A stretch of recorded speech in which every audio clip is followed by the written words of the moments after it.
Hello and welcome back to another episode of this week's watches, and this week we have a great variety for you guys and girls, from a couple of Amigas to some Bremonts to a cool Tudor to a very cool diver and a awesome Hoya GMT, which I can't wait to show you guys and girls as well. We really have got something for everyone, I think, in this drop. And next few weeks you will see a lot of vintage watches. I've been listening, don't worry. I know recently we've not had a huge amount of vintage, we've had a lot of modern, and that's because vintage usually takes a lot of time to get ready. Modern stuff is usually a case of getting it in, doing our inspections, doing our tests, and 9 times out of 10 it's ready to go. Obviously, if it's past a certain age, we have to get it serviced and cleaned, but most vintage within the past couple of years is ready to go, which means it's a lot quicker to turn around, and it also makes a lot more sense from a business perspective, even though my passion is vintage for the most part. So I've been working really hard to get some more vintage, and finally it's starting to come around. The interesting thing is all sort of coming at once, so there will be a lot over the next few weeks. I'm going to try and spread them out to be to sort of last, and also I'm always trying to get more, and there's a load in repair as we speak as well. So rest assured, more vintage is coming. And talking about vintage, what is on wrist? I'm wearing a gorgeous 1956 Amiga Seamaster. This is a manually wound 34mm with a super rare waffle dial with two-tone and awesome indices as well. Beautiful example. I've never had one quite like this, and it's one that, as always with these vintage Seamasters, I'm considering terrible things, so hopefully it sells before I end up coming to that decision. But yeah, some really great stuff coming soon. Now that all the rambling is out the way, let's crack on with what you guys and girls are here to see, and that is the watches. So we're going to start off with the awesome Amiga Speedmaster Sapphire Sandwich, and it is the latest version with the 3861 caliber. Let's take a closer look. So starting this week off with the Speedmaster Professional Sapphire Sandwich, and this is the latest model on the newer bracelet with the more dramatic taper and the upgraded clasp, and also with the upgraded manually wound caliber 3861, a coaxial escapement in a Speedmaster Professional. A very cool upgrade, and one that you're either a fan of or you're not. It has definitely increased the price. The retail on this one, I can't remember exactly off the top of my head, but it is considerably more than what it used to be for a Speedmaster, and therefore that has brought the prices of pretty much all the Speedmasters up with it. I still think, when you really stop and consider the history, the heritage, the design, the build construction, all of those factors, this is still a very well-priced chronograph in that range. I still don't think you can go wrong. However, it is a bit of a transition that consumers and collectors, we've got to get used to, because it is completely different to how it used to be. But we'll get there. And again, I still think it is fair value. I won't bore you with the reference. This one is a long one, as always with the Speedmasters, or Amiga in general. This one's from October 2021 with its box and paperwork, all links included for its bracelet as well. A great watch, there's no question about it. So let's show it on wrist and talk dimensions. Here we go, paired on my 7-inch wrist, a very good looking piece, but that's not really any surprise considering the design has gone virtually unchanged for many years, and rightfully so. What you're looking at is 42mm by 47mm lug to lug, only 13mm thick, and 20mm on the lugs. Endless options. This watch on a leather strap is undeniably great, and that goes for all Speedmasters. So go check this one out on the website today. From there, from one classic really to another, let's go over to the Amiga Seamaster. This is the Coaxial, discontinued now, black, ceramic. This one's from 2012. We have recently had it polished and serviced as well, so let's give this one a closer look. Okay, now on to the Amiga Seamaster Coaxial black ceramic. Now discontinued, they no longer make this model.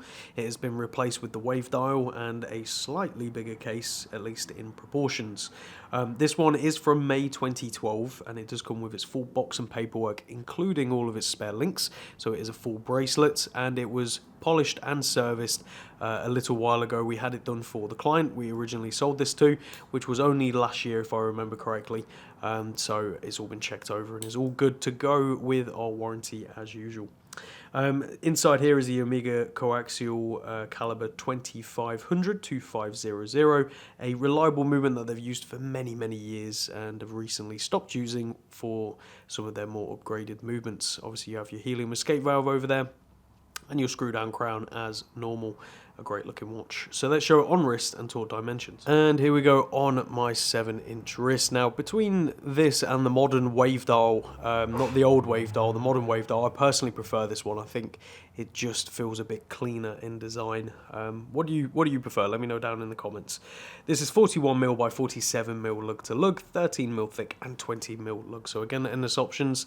Black rubber strap would look good on this. Maybe some contrast red to go with the red on the dial and hands, but a cool watch, so go check it out on the website today. From there over to the Seamaster GMT 50th anniversary, a really gorgeous watch and a fan favourite for a lot of people, and you can totally see why. With the bezel and just the overall design, I really like this one, so let's take a closer look. So next up, the Seamaster GMT 50th anniversary piece. This was made, obviously, as you can imagine, to celebrate the 50th anniversary of the Amiga Seamaster, and they celebrated it with this colorway, with the GMT and the caseback, proudly stating 50 years, as you can see stated right there. This is a really great watch. I mean, the black and the silver on the bezel contrast so well with the dial and the colours. Some people aren't a fan, but I think it actually works really well, and it is a very good looking piece. No helium escape valve, which for those of you who are bugged by a helium escape valve, this is the one to get. You haven't got one, and I personally prefer it without. Usual screw down crown.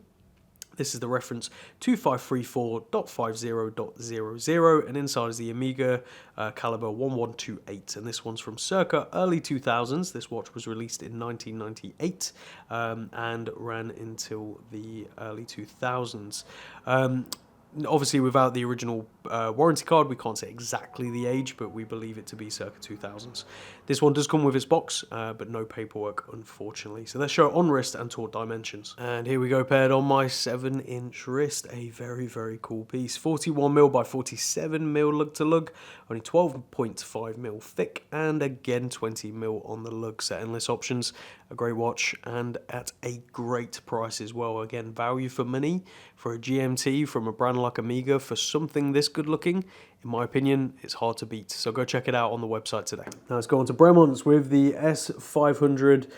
This is the Bamford edition, a limited edition, 250 pieces. We've had a few of these, and this one is probably already spoken for, so I apologise if you head over to the website. It's already sold, but we'll show you nonetheless because it's a cool watch, and I want you all to see it. So let's take a closer look. Next up, the Bremont and Bamford limited edition. This is the S500 Supermarine, or Supermarine 500 in all black with the blue. A very cool looking watch, very striking, very Bamford, I would say, and he's been killing it with some of his collaborations recently. I think they're really cool, and this one is no exception. So it's the S500 Bamford. I won't bore you with the caliber number because it's a super long caliber number. You can go see that on the website. Limited to 250 pieces, a very awesome case back. This comes on a long strap, not the regular size, with the blue stitching and its matching black buckle. Crown over there at 2 o'clock, quite an interesting placement, and as you can see, you got this interesting crown guard as well. You'll either be a fan or you won't, and that's perfectly okay. This one comes from May 2022 with its full box and paperwork. So let's show this one on wrist and talk dimensions. And there we go, paired on my 7-inch wrist. It's a big watch, but it actually fits the wrist really well, and it's quite surprising. When you look at the design, you think that's going to wear huge, but it actually wears quite comfortably. This is 43mm by 51mm lug to lug. It's 16.5mm thick. Don't get me wrong, it isn't a thin watch by any means, but it doesn't feel like a 16.5mm watch at all. It wears quite well. You're not going to slip this under any cuff, that's for sure, but there you go. 22mm on the lug, so endless options for swapping this out. As I say, it's on the long strap, and you can see where it fits me at 7 inches, so there is room still if you have a smaller wrist than me for it to wear, but obviously far more room if you have a longer wrist as well. So go check this one out on the website today, although it is likely gone by the time you're watching this. From that Bremont over to a U22, a great watch, and again, value for money is incredible. Just over £2,000 for this, with additional straps, with a bronze center case edition if you want to swap out. There's a lot to this, and I think it's undeniable the value here. So let's take a closer look at this. Now on to the Bremont U22 with the slate grey dial and matching grey center barrel. It does come with the bronze center barrel as well if you want to swap it out, which is really cool. Inside, again, I won't bore you with the caliber number. They make it incredibly long, but you can see it on the website. Obviously, well not obviously if you don't know, but Bremont are famous for their triptych case, which is 3 pieces. So you have the case back, center case, and the top case, all coming together obviously to make the watch. 3 individual parts, and you can switch and swap the center cases for different ones on certain models, this being one of them. And as I say, you have the bronze to go. Bottom crown operates the inner rotating bezel, and top crown operates the watch as you would expect. This one's from 2022, and it does come with its box and chronometer certificate, as well as 2 additional Bremont leather straps, currently paired on a really nice grey which matches the dial beautifully, in my opinion. A really cool watch, and again, value for money, especially when you look at what retail is on this. I believe it's about £4,500. For under, quite a bit under £2,500, you can get this one. And I just think the value there, especially with the additional straps, is undeniable. Bremont pre-owned is the way to go. So let's show it on the wrist and talk dimension. And here we go on my 7-inch wrist, as you can see.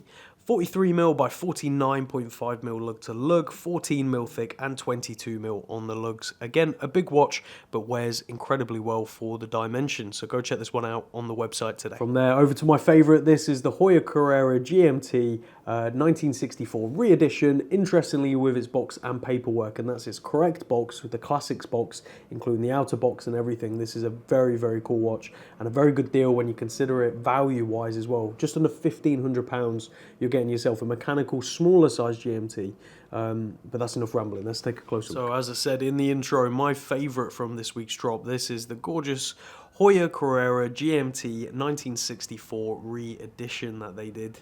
The specific reference is the WS2113, and this one's from March 2002 with its box, paperwork, and original outer box as well, all the way down to its Hoya Classics inner box, so definitely check that out.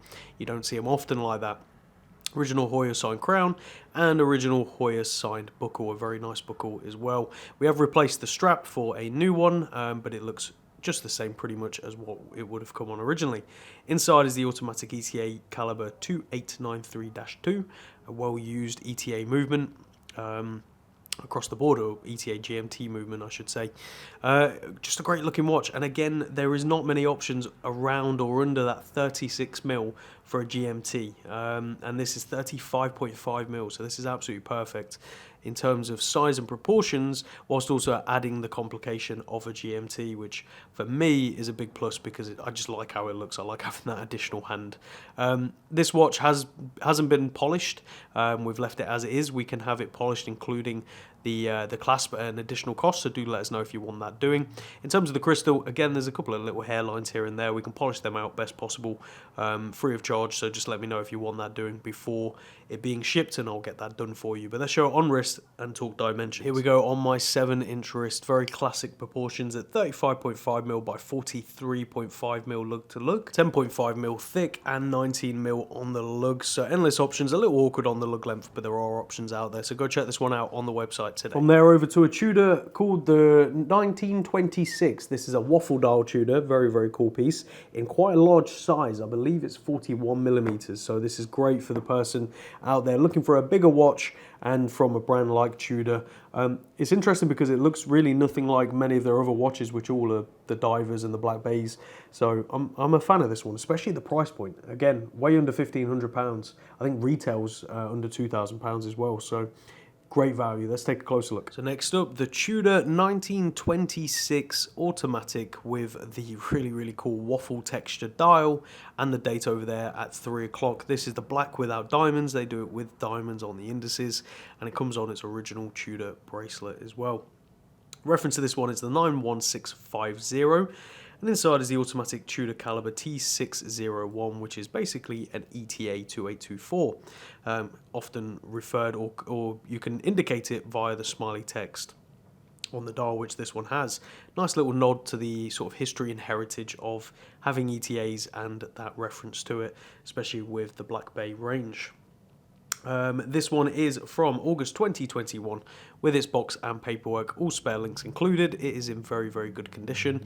It is worn. You will see some scratches, especially in the polished parts, but that's to be expected. So let's show this one on wrist and talk dimensions. Here we go, fitted to my 7-inch wrist. You can see at 41mm by 49.5mm lug to lug, 9.5mm thick, so under that 10mm mark, and 22mm on the lug. So it's not a small watch by any means, but it actually wears relatively well considering its larger size. So go check this one out on the website today.